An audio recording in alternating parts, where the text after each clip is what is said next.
Hi everybody, this is a lesson on how to do decimal subtraction, how to do subtraction using decimals. So this is a lesson for people who have already worked with the decimal board or want to create your own and give it a try. If you are working on that, go listen to the decimal addition video for some ideas of how to create this on your own, or just go creative and do it. All right. Decimal subtraction means that we are using some things that are less than a whole. We're using numbers like 5/10 or 1/100 or 51/100, and we're doing subtraction, so we're taking things away. We're going to start by doing one of these using our board, and then I'll show you one just on paper for those of you who are already feeling like you're ready for that. Remember, there is nothing good about rushing yourself away from materials faster. The materials are how you really get a deep understanding of this math in your brain. But if you've already got that and you're working on paper, go for it. Oh no, I have a leaky marker. Oh well. All right, let's try 51/100 minus, my minus should have been a little farther over.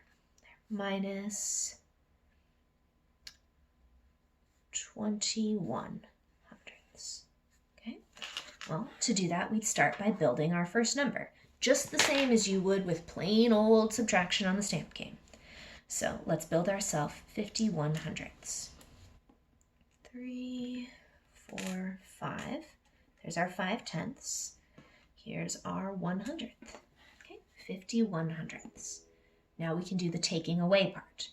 We always start on this side for subtraction. We start with the smallest stuff we have. The smallest stuff we have in this question is our hundredths.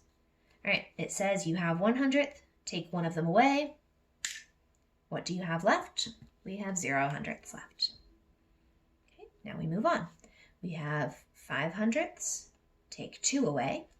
Those are tenths. Sorry, we have 5/10, take 2 away. We have 3/10 left. Then we take our decimal point, we stick it in there, and we never had any units, so we just write a 0. Okay, so let's try a second one. We're going to ignore this right here where I accidentally wrote an impossible problem and keep on going. Let's say I have 8/10, and I want to subtract about 51/100 or 5/10 and 100th. We'll start by building our 8/10. There's 5, 6, 7, 8. 8/10. Now, when you look right here, there isn't a 0 in our hundredths place. But when you're working in decimals, there are actually zeros in all of those extra places. They just aren't written down because it would be silly to write a bunch of zeros on your paper. If it makes you feel better when you see a question like this to go stick the 0 in there, you can do that. Or you can remember that the blank empty space means 0. So it's asking me to take 1/100th away from nothing. Fortunately, we know what to do about that.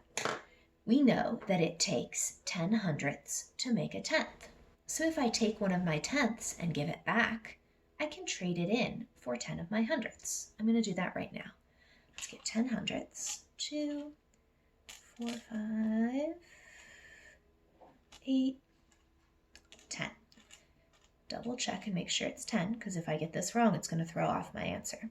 There's 10/100ths, and in order to get them, I'm going to give back one of my tenths.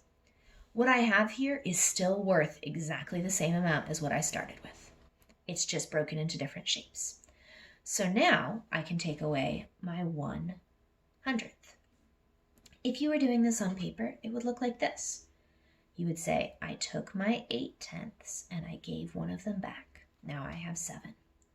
I used to have 0/100ths, but now I have 10. 10 minus 1 equals 9. Let's check that on our board. If I take 1 away, yep, there's 9 left. Now we come over here. I have 7 left, matches what's on my paper. It would like me to take away 5 of them. Let's take away 5 of them. I have 2 left. Let's check that with what would make sense on paper. 7 minus 5 is 2. Yep, sounds good to me. Take the decimal point, carry it down, We never had any wholes. So, 8/10 minus 51/100 equals 29/100. All right, to wrap this up, here's one just on paper as a reminder for those of you who are there. We're going to use a mixed number that has some whole numbers and some decimal numbers. So let's try 2 and 35/100 minus 1 and 72/100. Remember, if you're already here, it works the same as regular addition. It just happens to be with pieces that have different names. So let's look at our hundredths over here. 5/100 minus 2/100 equals 3/100. 5 minus 2 is 3. 3/10 minus 7/10 is impossible because you can't take 7 away from 3. So that means we have to go to our units. If we put back one of our units and trade it in, we can get 10/10. If I write my little 1 right there, it's like saying 3 plus 10 is 13. Now I have 13/10. 13 minus 7 is 6. There are 6/10 left. Put the decimal point down. 1 minus 1 is 0.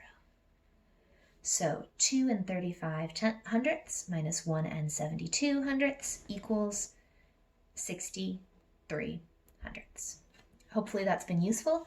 If you look at this and you think, what in the world is going on? I'm lost. That means this is a work to save for either writing me an email and asking for us to work on it together one-on-one, or to save for when we're back in the classroom. It's okay if you thought, hey, I might be ready for that. I'm going to watch that lesson. But then when you did, you realized that it was a little much for you to work on your own. That happens in the classroom too. It's like when you wander over and watch a lesson and then just kind of walk away again. It still counts as having come and seen a lesson, but it's not one that you're ready to follow up on yet. And that's okay if that's what you found out when you watched this lesson. All right, folks, have a good day. Bye.